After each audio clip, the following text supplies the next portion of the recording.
पहले मैं जिस माता रानी के दरबार में आई हूँ उनका आशीर्वाद लेकर, उनके कदमों में अपना सर झुकाकर उनका आशीर्वाद लेती हूँ। और यहाँ पर आज हमारी माँ स्वरूप अपने मधुर मधुर होठों से मधुर मधुर संगीत सुनाकर,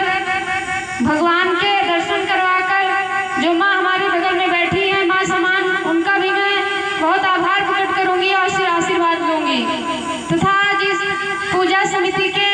अध्यक्ष आदरणीय बड़े भाई राकेश यादव जी हमारे सामने बैठी, हमारी महिलाएं जो माता रानी का दूसरा रूप है, हम उम्र बहनें, पिता तुल्य बुजुर्ग, हम उम्र भाई, गायक बंधु तथा यहाँ की व्यवस्था को सुव्यवस्थित करने वाले सभी भाइयों का मैं दिल से आभार प्रकट करूंगी, उनका वंदन अभिनंदन करूंगी।